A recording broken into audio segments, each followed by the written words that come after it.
All right, this is Brothaspeak podcast, speaking about Black LGBT issues and topics, and I'm with my special guest, which is Shaka Hasani from Get Your Love Life. You can find Get Your Love Life at getyourlovelife.wordpress.com.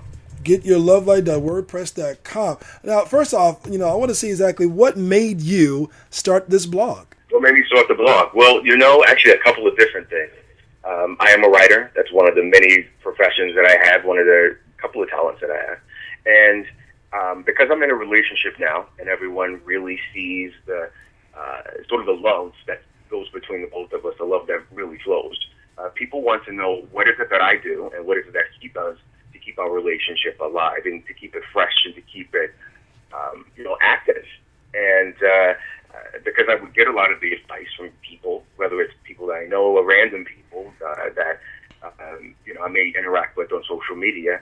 The idea of Get Your Love Life was born out of a lot of the advice that people would ask for me. So I would basically,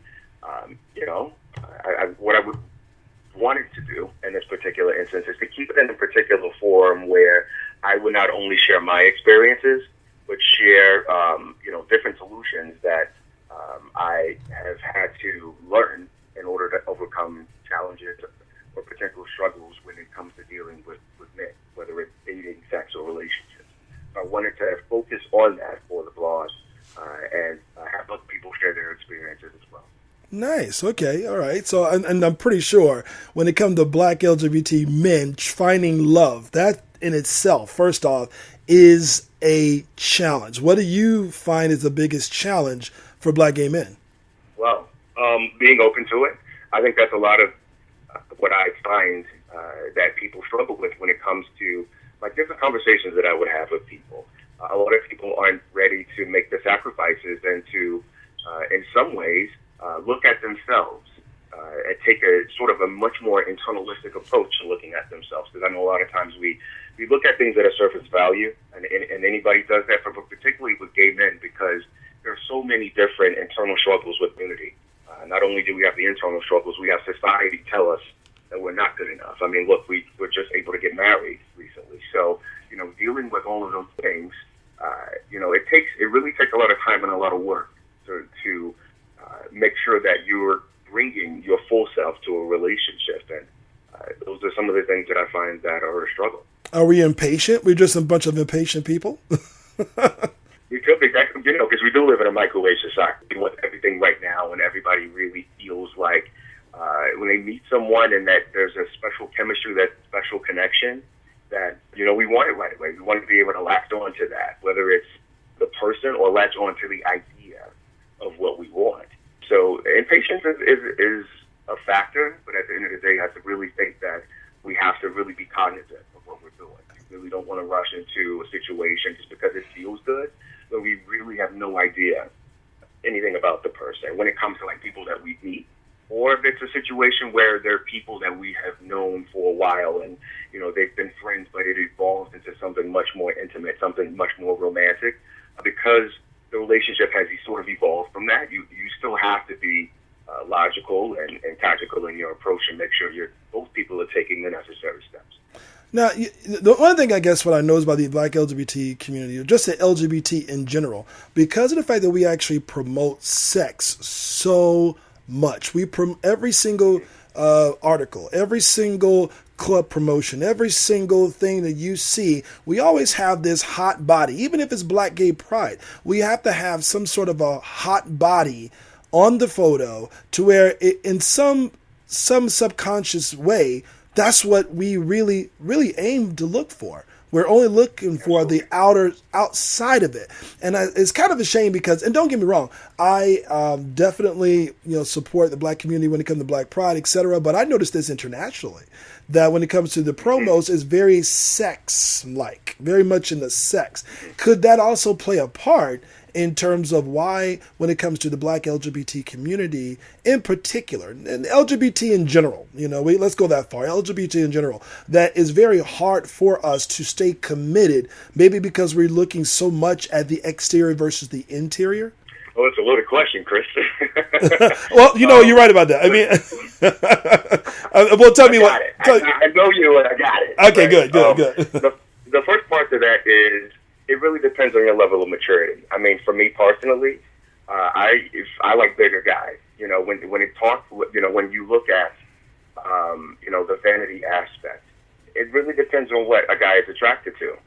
For me personally, I've been to big boy pride. You know what I'm saying? And I thought that was much more gratifying for me in terms of entertainment, in terms of like guys with substance, in terms of smart men, men who are actually more, you know, I guess cognitive or aware of just the interaction between other gay men, whether it may come to sort of a friendship, you know, component, or whether it may be something that's more substantive.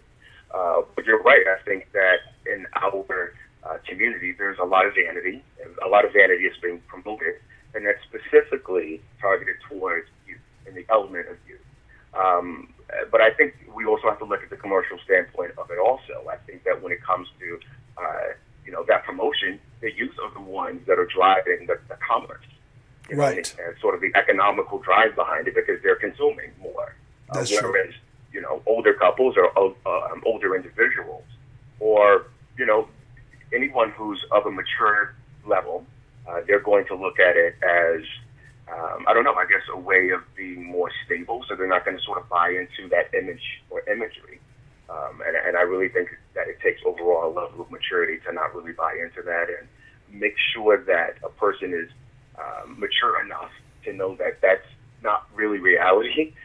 Everyone is going to get to a particular point in life where, you know, that youthful aspect is no longer available and no longer prevalent, and there are other things that are going to be necessary in order to sustain a successful relationship.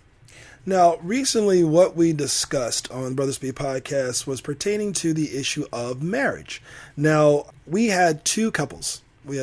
One married that has actually been together for over 24, going close to 25 years now. And then you had another couple who's basically been together for close to 15 years. One being married, one being unmarried. Now, the topic of marriage was something that the Brothaspeak podcast truly wanted to explore because we didn't really know whether or not marriage was really on the top priority list for Black African-American men, Black gay men.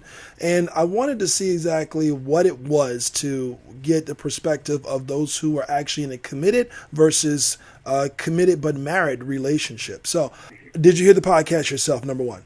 I did. I actually heard part one and part two, and, you know, both were very informative. You guys did a great job interviewing them. So, Thank you. It'll be interesting to see how other people, as listeners, how we as an audience are able to learn and to take away from both experiences. Now, just to kind of, you know, cover a little bit, when it comes to your take on marriage in itself, what is your take on marriage? Me personally, I want to get married. I can't say I can't wait to get married. You know?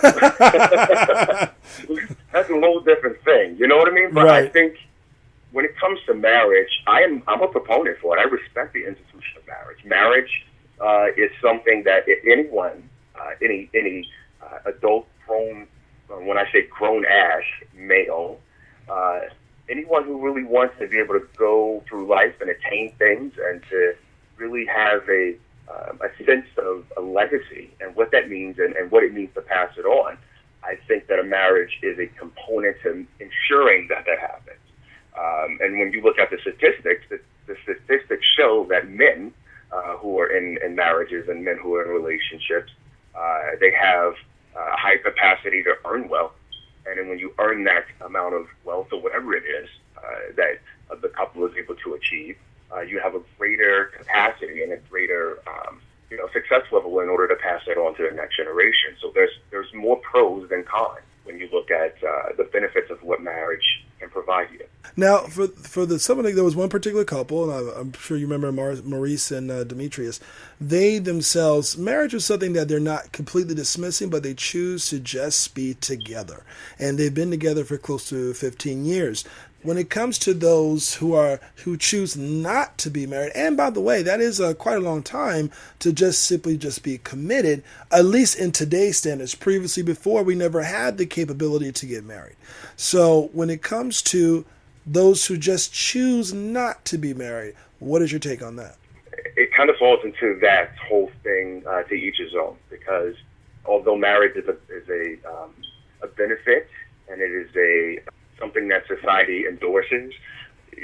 Each couple has the right, and each couple has sort of their own choice not to take advantage of that benefit, no matter how many pros or cons, actually, as well as, the legal aspects that come along with that. I hope that anyone who has been together for that long, or anyone who wants to be together in a long-term relationship without the benefit of marriage, now that it is legal, to make sure that they protect themselves and be aware of all of the ramifications that could happen as a result of not taking the legal protection.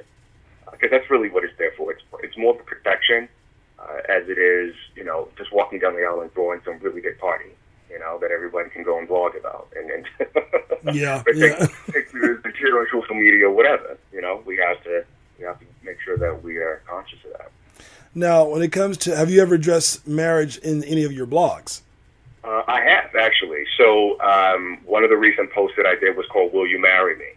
And Will You Marry Me is more of my personal journey to the concept of marriage. As we know, President Obama spoke about this in 2012 and endorsed the concept of same-sex marriage. And I had never thought about it until then. And I don't think it was more so about the President Obama endorsement. It was more so where I was in my place in my own life. Because I met someone that I thought was very deserving of taking my relationship to that particular level. It was a lot of benefits. It was more pros and cons, of course. So, I really was open to the idea, and I was, supportive of what gay marriage not only means to me, but what it means to everyone in my community. Any of your fans or any of those who actually currently read your blog, are they ever really questioning, give you those particular types of questions when it comes to just marriage in particular? Actually, I don't know if it's because it's well written or the concepts of what I write resonates so well with everyone, but I don't really get any pushback. I mean, I get deep and insightful. I get this is great information. I'm sharing this with my friends.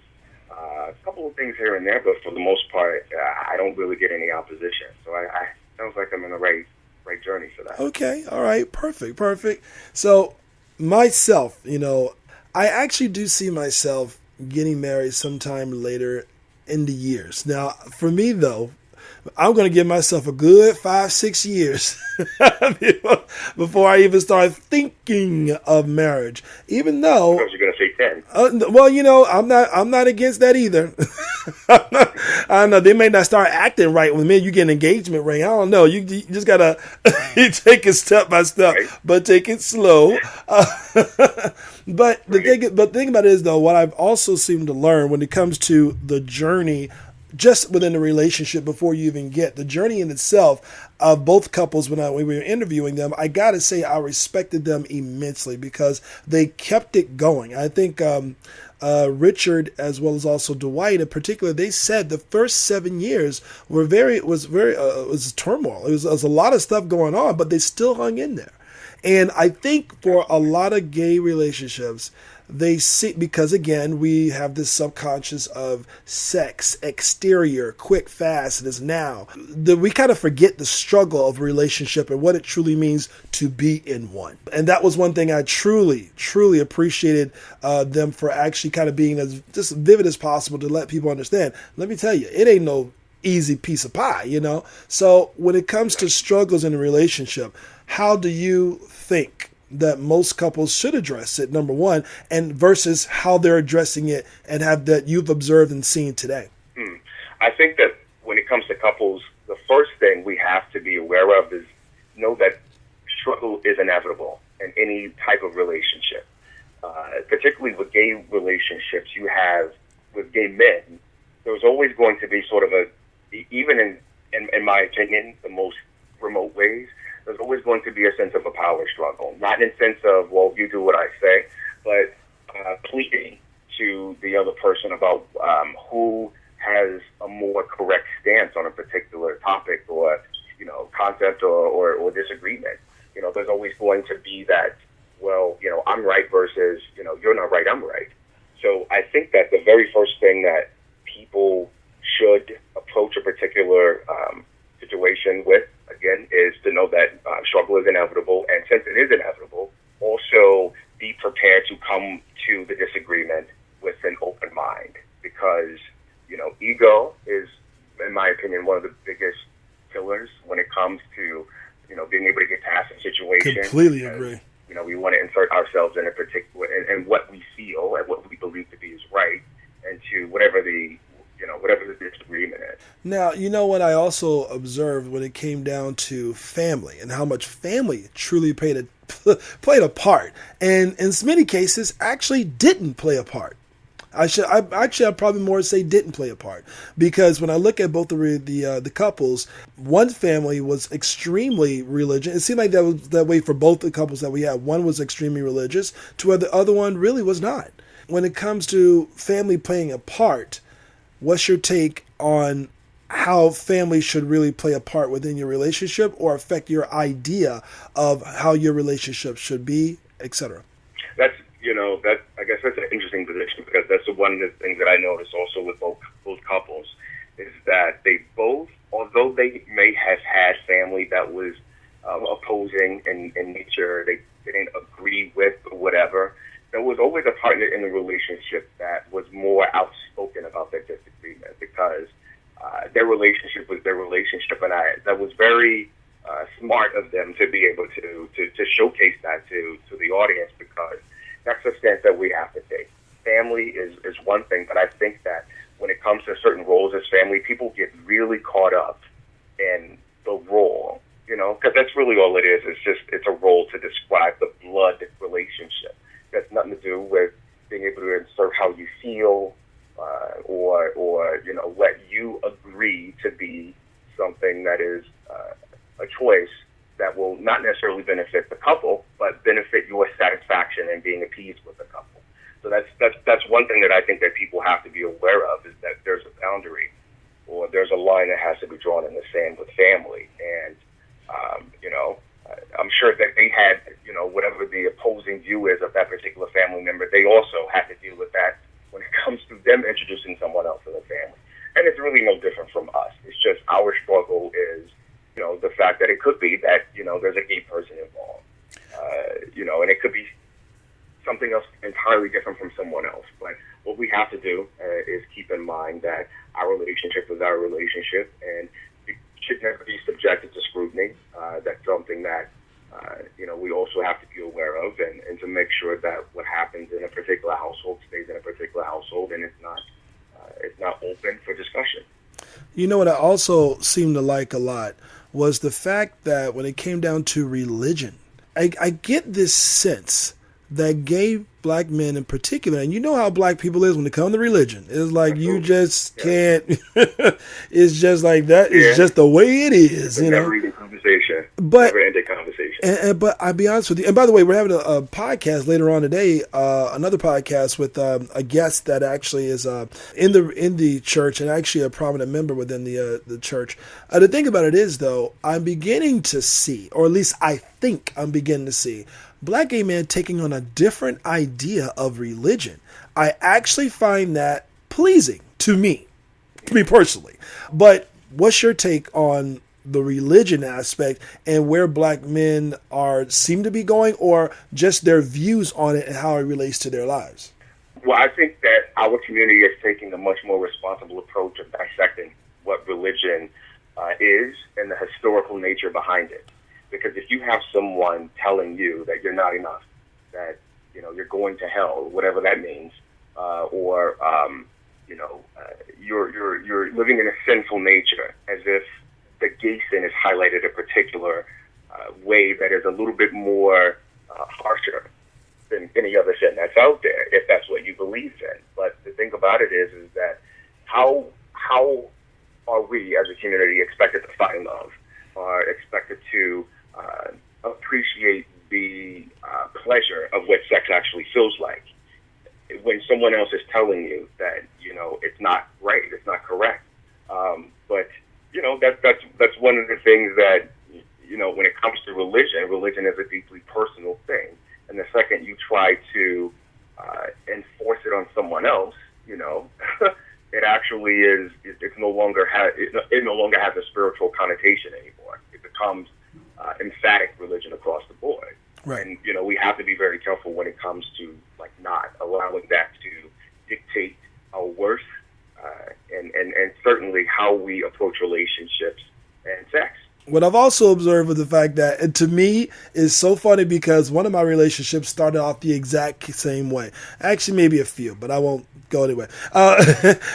Booty calls. Let's not discount the booty call. I mean, apparently, yes. Okay, listen, we are all adults here. All right. And booty calls are something that, heterosexual, homosexual, it doesn't matter. Hey, we all have them in our lives. They all play a very important part of our lives. Some of them end up being friends. Some of them end up being relationships. And that's exactly what we came across in both scenarios. Many of us actually, it made me think twice about the booty call. I'm not sure. I'm not sure what your thoughts on that when it came down to the power of the booty call and your next relationship. Take it away. I love the booty call. Listen. I know I'm in a relationship now. I'm good. But prior to that, the booty call was a saving grace. So it's very Just saying. Oh, man. So I think that when it comes to the booty call, listen, we're men. And I think that a lot of times what I find is because we're gay men, there's a certain unrealistic expectation that blinds the fact that we're not men. We're just some sort of otherworldly being. And the way that we criticize ourselves is really unfair.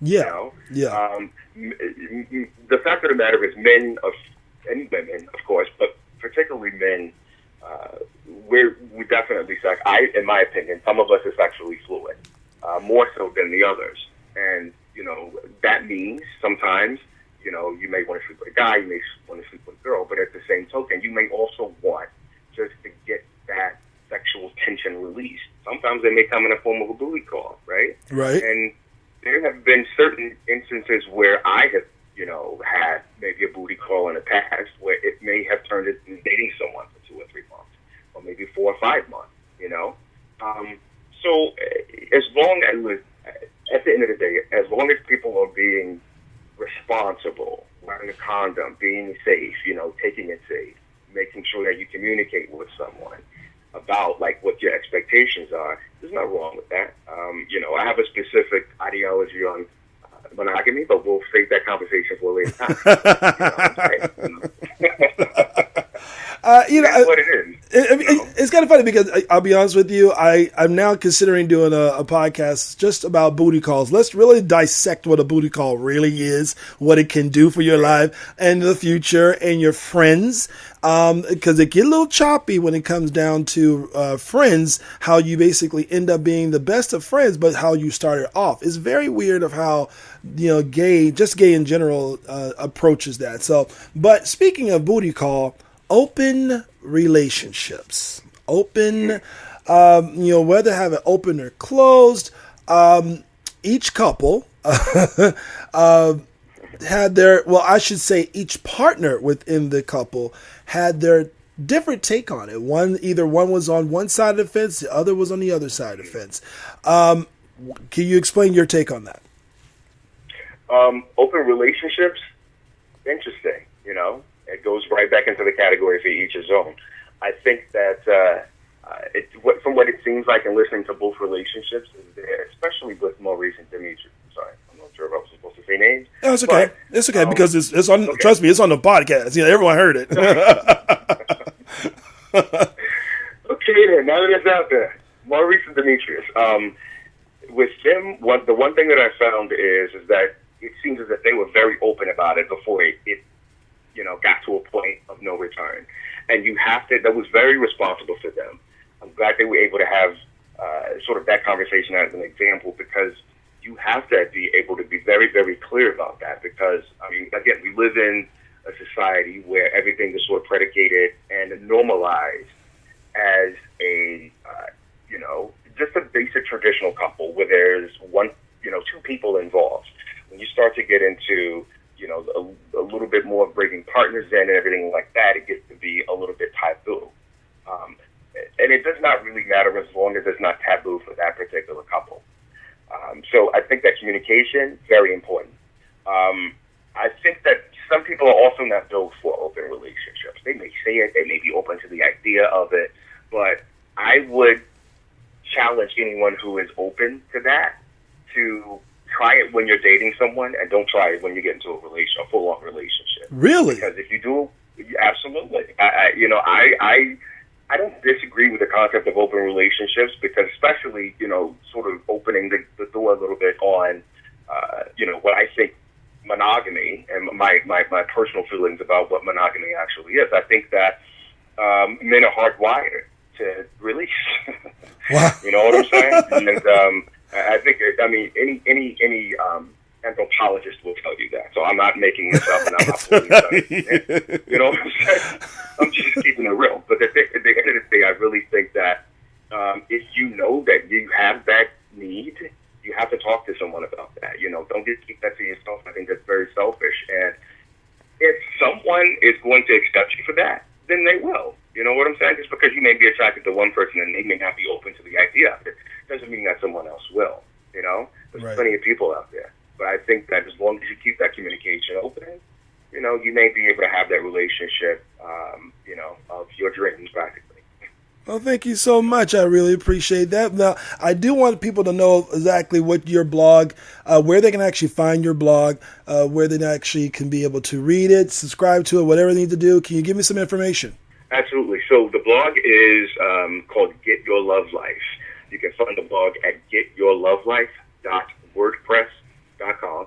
And what the blog focuses on is solutions. I'm a solutions-oriented, a solutions-driven person. So specifically for gay black men, this is sort of what I like to call a biblical reference of all of the challenges and all the obstacles that we face in our community. And when I say biblical reference, I mean sort of your go-to guy. Every week I come out with a topic. As I said, my last topic was called Will You Marry Me? It was more of a journey of sort of my approach to the concept of marriage and the institution of marriage and what that means for me. Prior to that, I had what's called Rest in Peace. It is the scene of dating in Atlanta is it dead? Because, there's a lot of men out there in the city of Atlanta that find dating challenging. And, this isn't something that I'm making up. This is several different conversations, more than 50 conversations I've had with people that have the same exact narrative. So every week there's a controversial topic that comes out. It keeps you interested. It keeps you engaged. I try to keep it short. I try to keep it brief, but it's basically a summation of my life experiences, maybe experiences of people that I'm interviewing, people that I'm in contact with. And not only does it have a blog, it also has sort of questions and answers where I pose questions to the audience, and I also have what's called Ask Shaka, and that is a app where people actually write me, and you can write me at getyourlovelife@gmail.com and ask me anything you want to ask me. Ask me anything, and I'll give you, what my answer is. And again, it's solutions on sex, dating, and relationships. Awesome. Well, thank you so much. I really appreciate it. We're doing a lot more guests for Black LGBT community. I want to make sure that we also implement blogs. I want to see, can we also attach your blog to our website so other listeners can be able to find that very easily, and also engage a little bit more as well and ask as many questions as possible. And I'm sure later on within the year, within future podcasts, you'll be a guest again and kind of want to get your take on a few of the things. And like I said, booty call will be a subject that we'll be discussing. So just be aware. But I want to thank you again so much for giving your take on the topic, and I hope to talk to you again later soon, okay? You will. All right. Thank you so much. And again, this is a Brothaspeak podcast. Take care.